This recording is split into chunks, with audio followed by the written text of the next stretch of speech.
Woo! Yeah! It's nippy out tonight. Oh! What the whoa, whoa, whoa. What the fuck? Oh!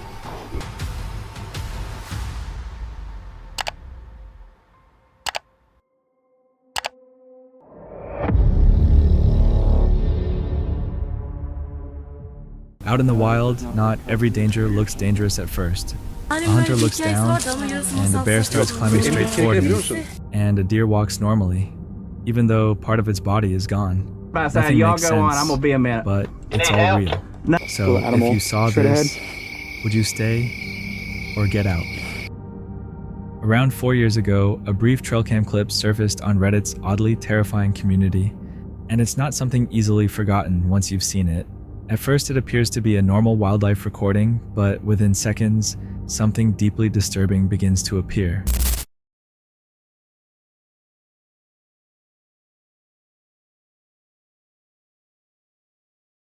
A deer slowly walks into frame. For a short moment, everything seems completely normal. Then the camera reveals it, the flesh along its upper spine is completely gone, exposing bone and raw tissue. As the animal continues moving through the darkness, it acts as if nothing is wrong. There's no panic, no indication that it's even aware of what is happening to its own body. And that's what makes this so unsettling, because whatever is affecting that animal, it doesn't seem to recognize it yet. What do you think it is? Something was tracking them from the darkness, mirroring every step as they moved down the mountain. The most unsettling part, they were in no position to fire back. On September 13th, 2018, a deeply disturbing piece of hunting footage was uploaded to YouTube by a channel called Outdoors Alley.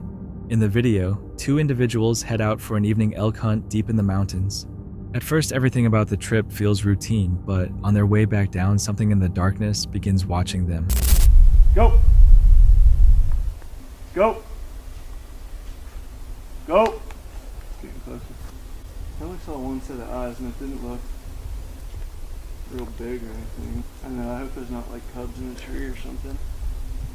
I could take a few steps, you could take a few steps until we get far enough away. I don't think it's gonna do anything. I don't think so either. Alright. Oh, shine the light on me. Shine on me. Oh, I see him, yeah. Yeah. Oh, yeah, I see him. Well, they're just watching us now. Let's just get. Most wildlife flees as soon as it picks up a human scent. This does not. Instead, it stays just beyond the reach of their light, completely still observing. Then more sets of eyes begin to appear. Alright, well, let's just cruise.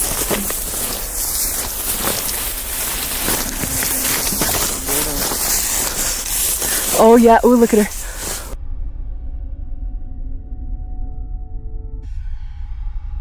I mean, they're still in the same spot. Are they? Are you sure it's a bear? Not like a cat or something? I don't know. I could bang off a shot to get it to go away. As they continue moving downhill, whatever is out there begins moving as well, matching their pace. Nick keeps his hand on his gun, ready to fire a warning shot, but then hesitates because in those dry conditions, a single shot could ignite a wildfire. Eventually, they reach the trailer, but the tension does not fade. The encounter leaves them shaken, unable to fully explain what they saw. And that is what makes this so unsettling, because out there in the dark, it is not always what you can see that matters, but what you cannot. Sometimes things stay just out of sight and still feel close, so what do you think was really out there? Deep in the forest, a single loss of balance was enough for everything to slip beyond control. On February 22nd, 2024, the footage was uploaded by the YouTube channel Kirk Price. The hunt followed the familiar pattern of bear hunting with hounds moving through mountainous woodland terrain. The weather was cold, the fog was heavy, and the ground was steep and dense with brush. The group released the dogs to follow the scent advancing while monitoring GPS signals and guiding the bear away from areas that could put the dogs in danger. During the tracking process, they repeatedly had to leave their vehicle and hike across mountain slopes and slick sections of forest. Look what I just found. We got a rig back there, right before we were going to get them down. I got a track right here. That's a good pad. Oh, that's a nice bear. That's a big bear. You like it? As as the sound of the dogs grew louder, indicating the bear was being pushed to move. The group quickly adjusted direction to close the distance. While moving fast to keep up with the dogs, the off-road vehicle suddenly lost balance and tipped onto its side. You alright? Yeah, I'm alright. Relax. Relax. Hey, I flipped my side by side. Y'all go on. I'm gonna be a minute. You need help? No, don't worry about me. Go ahead. All right? Never been better. The chaotic moment happened fast, but fortunately no one was seriously injured. After confirming both the people and the dogs were safe, the hunt was briefly paused and then resumed as the tracks were still fresh. Sometime later, the dogs forced the bear out of the dense forest. The bear suddenly appeared at very close range, leaving no room to retreat. This was not a planned long-distance shot, but a necessary reaction to protect both the people and the dogs. The shot was fired quickly and accurately, ending the threat immediately.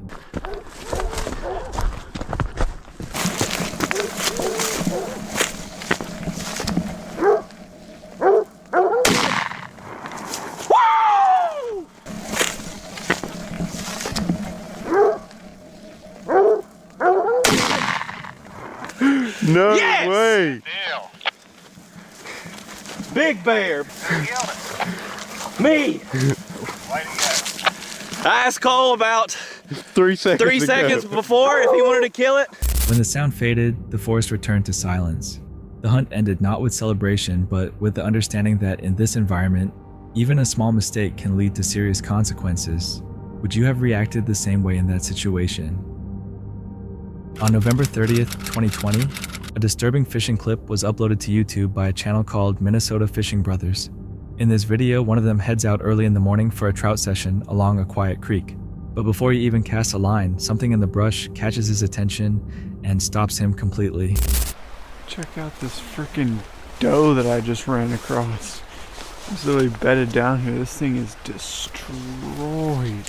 Its tongue's hanging out. Like this thing is wrecked. Unless he got hit by a car or something. Hope it doesn't like. Look at this thing. It is beat up.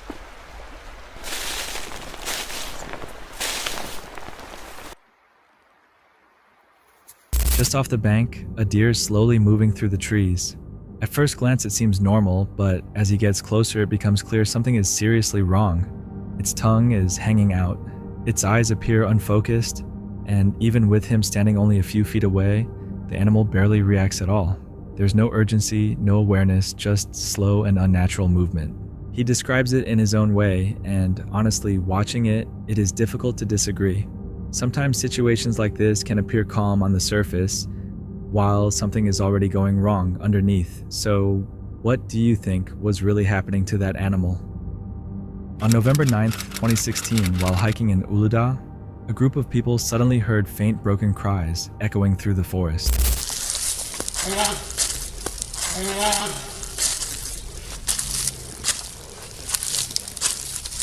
Following the sound, they came across a bear cub trapped in a wire snare, its leg tightly bound to the point it could not escape. It struggled constantly, thrashing against a tree, and each movement only pulled the wire tighter. Yakında çekebiliyor musunuz? Süper. Çekiyorum. Arayın. Seninki çekmiyoruz. Çekmez. Vay be, ayı da görmek kısmet oldu şu dağda. Acaba biz onu kurtarmaya çalışsak anlar mı? Ay yok hemen saldırır. Anneannemin öyle bir hikayesi vardı ama yarısı masalsa. Yok ve en büyük tehlike ne biliyor musun? Hayvan ayağından bir telle bağlı şu anda kurtulmaya çalışıyor ve çok bağırıyor. Acı çekiyor hayvan. Sol ayağından. Ağaca bağlı, herhalde o ağacı kırmaya çalışıyor. Ağacı devirerek. Without hesitation, they called for help. Veterinarians arrived, sedated the cub to ease its pain and keep it calm, and then carefully removed the snare that had been cutting into its leg. Moments like this remind us why protecting young bears matters, and why they should not be hunted. What do you think might have happened if no one had found it? This video comes from Sydney, a US travel vlogger, who focuses on van life car camping and scenic adventures. Her content usually blends natural landscapes with local folklore, focusing more on atmosphere, rather than making paranormal claims. It is December 28th, 2025 in Vermont, and she is traveling through remote roads, passing a secluded campsite at Millbury Gap Stowe Village, Cold Hollow Cider Mill, and the Goldbrook Covered Bridge, also known as Emily's Bridge. I'm just gonna put that down for now. So there's this covered bridge down the road, and apparently it's haunted. Should I go to it? Okay. I think that's what you're supposed to do.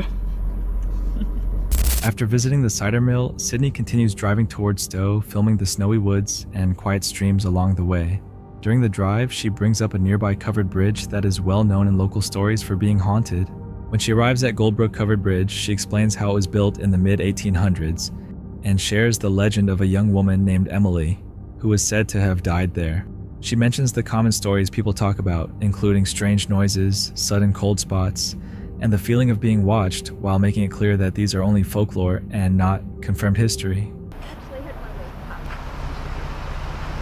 Goldbrook Covered Bridge, built in 1844 near Stowe, Vermont, is often referred to as Emily's Bridge due to a long-standing local legend that it is haunted by the spirit of a young woman named Emily. According to the story, Emily was either abandoned by or waiting for her lover and ultimately took her own life inside the bridge, though no historical records confirm her identity or death. Over the years, the bridge has become known for reports of unexplained scratches on vehicles, disembodied voices, sudden cold sensations, and feelings of being watched, especially after dark. While historians attribute these experiences to the age of the structure, environmental factors, and the power of folklore, the consistency of the accounts has made Goldbrook Covered Bridge one of Vermont's most famous haunted landmarks. Sydney pulls up to the bridge and walks through it, noting how remote the area feels, and how well the old structure has held up over time. She reflects on why the bridge is so widely known, mentioning the stories of people finding strange scratches on their cars, or feeling uneasy while visiting. The surroundings are completely silent, and she's entirely alone.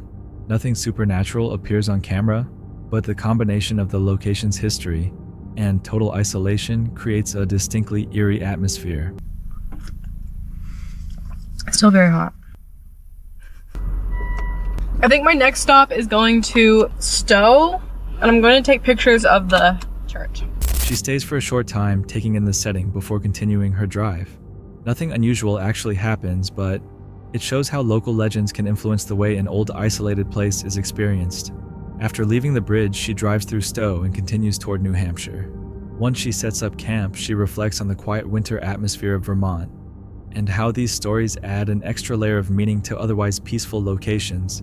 The entire video avoids exaggerated drama or claims of paranormal proof, focusing instead on a calm, immersive mix of natural scenery and local history. Sometimes it is not what happens, but what is believed to happen that changes how a place feels. If nothing unusual was ever captured there, why do so many people still leave with the same uneasy feeling? This video comes from Mundadocs, a documentary-style channel that explores paranormal and historical locations. Their approach is calm and observational, focusing on real history and real-time reactions without adding extra drama. This footage was recorded on October 6th, 2020 at Triangular Field in Gettysburg, Pennsylvania, USA. We're at the Triangular Field right now at night. Jenny's pretty excited wherever she is. Can't find her. That's okay. I'll be fine by myself. It's okay. Let's go down this field and see what we can find at night in the most haunted area of Gettysburg.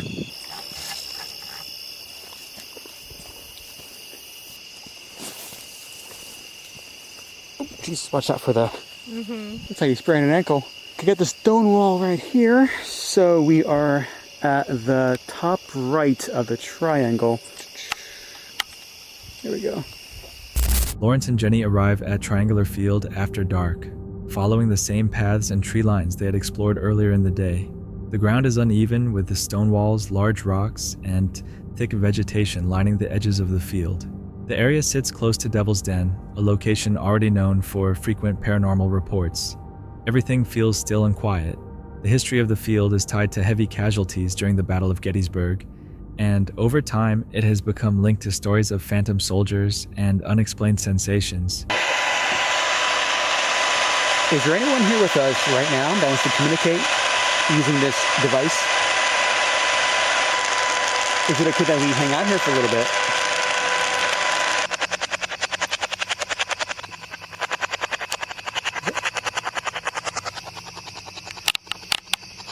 I really don't feel like anything's even here, Yeah? which is odd considering everyone says this is like the most haunted thing. Yeah. If anyone's here and you want to say hi or even bye, you can let us know. I can turn my flashlight off. Please don't make the batteries die, but you can turn them off. Do you have a name? Or are you at peace here? Are you a Confederate or a Yankee?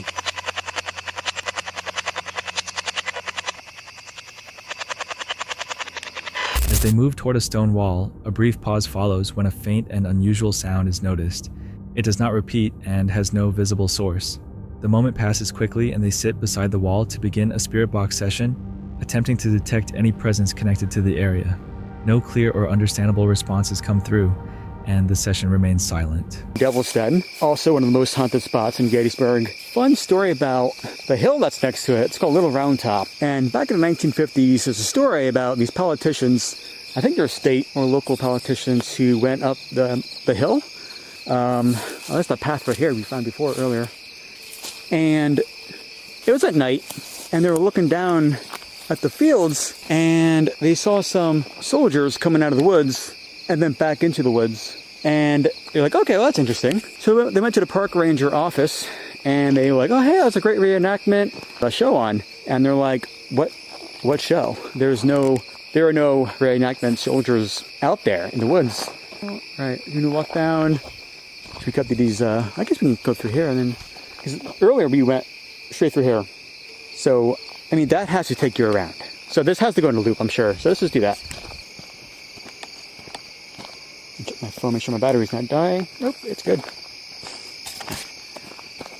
But yeah, being out here at night isn't that scary? Little animal straight ahead. Hey, little guy. Ooh. Oh, a possum? Oh, there's like a possum. Oh. It is a possum. Oh. Oh, yep, he went. So these parks close at 10 p.m. It is 8:17 p.m. So we can be out here until 10. It gets dark out pretty early now. They continue along the triangular path while discussing local legends connected to Devil's Den and Little Round Top, where sightings of phantom soldiers have often been reported. Along the way, small wildlife, including an opossum, appears in the distance, confirming that many of the sounds and movements around them have natural explanations. All equipment continues to function normally with no loss of power or unusual interference. Already hearing noises, but whatever. So I'm gonna turn the light off, and you guys won't see anything because we can't see anything because it's basically pitch black out here. I mean, you'll hear everything, but we'll turn the lights off. Yeah, okay. So we can see the moon. That's it, and the sky a little bit. I can see the path of it. Kinda, yeah, you can, yeah. Not to the camera though, unfortunately. But we're gonna sit here in the darkness, and we're just gonna listen. Listen to the bugs and the animals and whatever through that rock. Yeah, I think this is the thing that fell from the tree.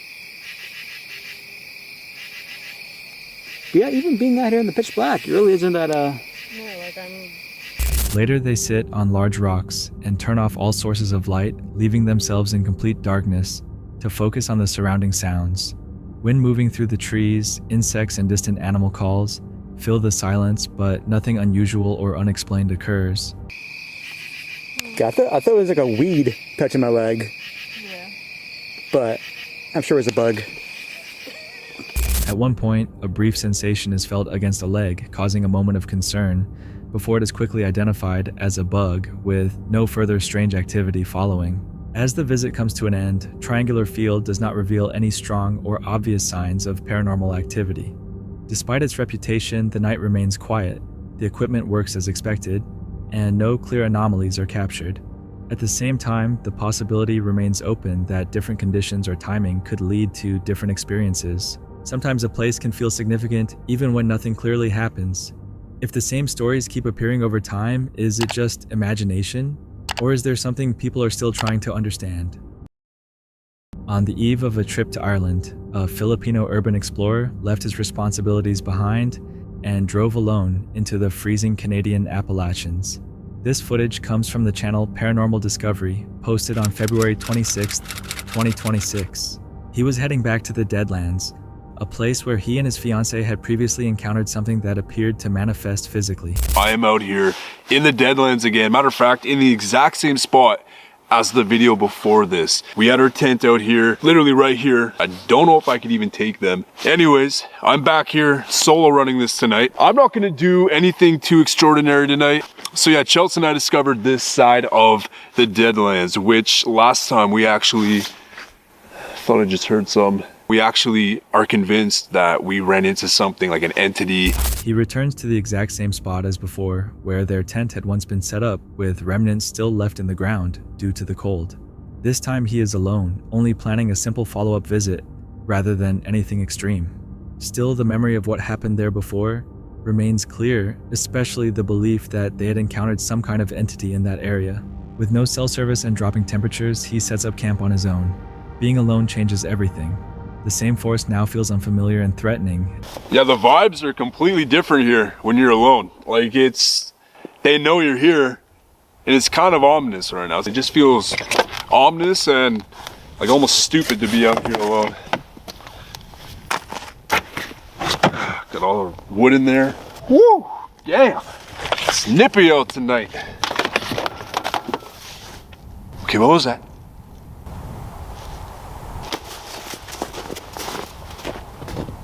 What's there? Already, dude. All freaking ready. As if the environment itself is aware of his presence. A heavy, difficult to explain pressure builds, creating a constant sense of unease as he prepares his campsite and fire. As night settles in the atmosphere, it becomes increasingly oppressive. The forest feels tighter, almost closing in around him. When he activates a spirit communication device, responses come immediately. The words that come through suggest fear. Let's throw on some spirit talker. As you can tell, I get really, really excited for food. Whew, that is heaping now. Wilson, we have eyes on you. Whoa, we have eyes on you. Shit. Can you tell me who this is? Or what you are? Are you a cryptid being? Or are you indigenous perhaps? Or... Burned. Burned! Burned! What did we get? The past 2 videos, burned. This is crazy. There has to have been a fire. She scares me. Whoa. Her. She scares me, her. Who are you talking about? Damn. Reference something burned, and point toward a lingering presence tied to a past event. Suddenly, the tension breaks. A clear, human-like whistle cuts through the darkness. The sound does not stay in one place. Instead, it moves, circling him from different directions. What the hell? That was like a whistle. Whistling. Someone's legit whistling.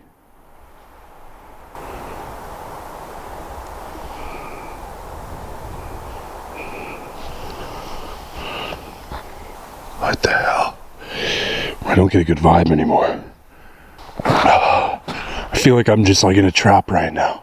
Oh, what the whoa, whoa, whoa. What the fuck? Whoa, whoa. Who's there? Circling me. It's in all different directions. What the is going on? Who's there? Show yourself. What are you? The feeling shifts from uneasy to dangerous, as if he has stepped into something he cannot see but is already surrounding him.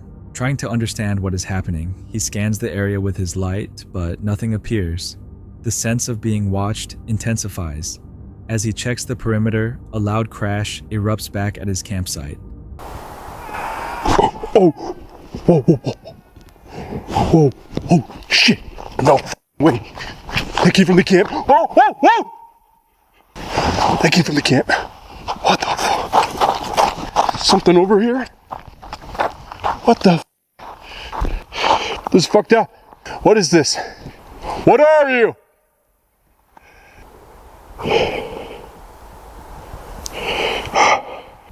I am speechless right now. What the fuck is going on?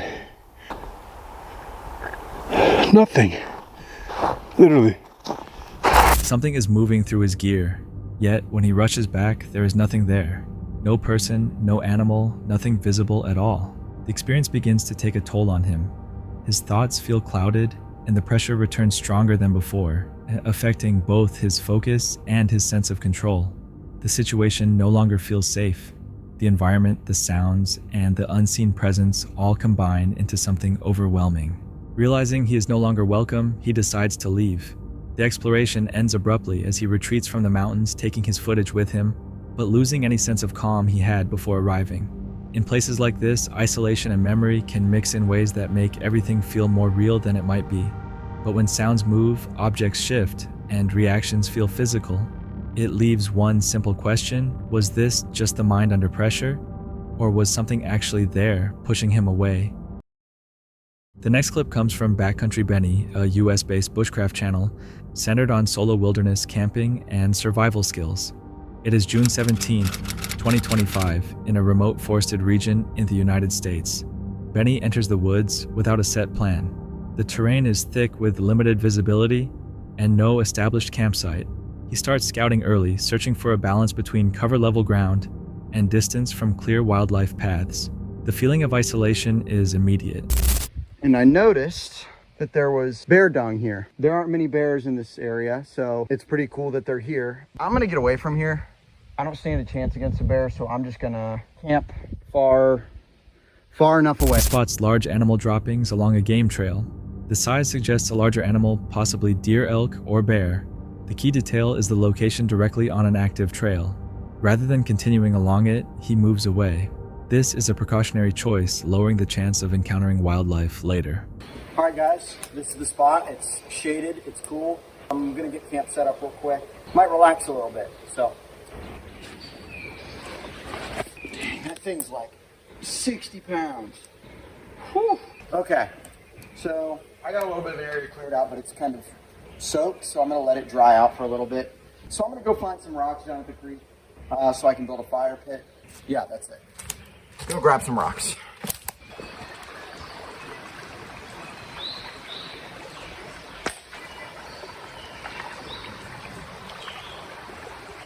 I kind of want to camp here, but there are a lot of bugs, and there's also a lot of animal trails, and it's not really worth it. So I'm gonna haul them back to camp and then get a fire pit set up. Okay, so I didn't really think this through, but I need to actually build my shelter first so I know where to put the fire pit. So I'm gonna build my shelter before actually building the fire pit, but I got the rocks already, so it doesn't matter. But first, he chooses a shaded area and begins setting up camp. The ground is partly cleared but still damp, so he gives it time to dry. He collects rocks from a nearby creek with the plan to build a fire pit. As he works, he rethinks the layout, deciding to construct his shelter first so the fire pit can be placed more efficiently.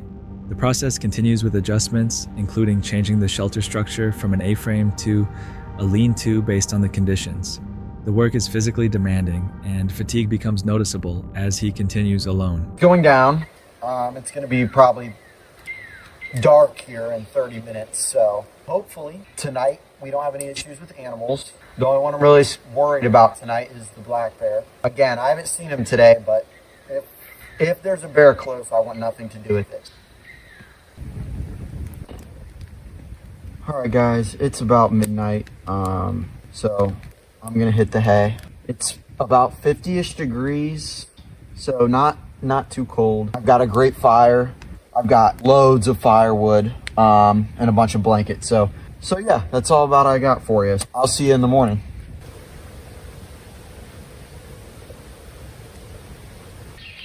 Good morning. Really did not sleep that well. I was sleeping on an angle too. Anyways, now that I'm awake, I am going to get out of here. As evening approaches, daylight starts to fade quickly. He stays aware of possible wildlife, especially black bears, even though none have been seen that day. By midnight, the conditions are manageable. The temperature remains moderate, the fire is steady, and enough firewood and blankets are prepared to maintain warmth through the night. Morning arrives without any major incidents. The campsite shows no clear signs of intrusion. Minor changes in the surroundings suggest natural movement, likely from small animals or environmental factors, but nothing comes near the shelter itself. The outcome reflects earlier decisions made during scouting and setup. In environments like this, recognizing signs early and selecting the right location often prevents problems before they begin. When nothing happens, it usually means the decisions made beforehand were effective.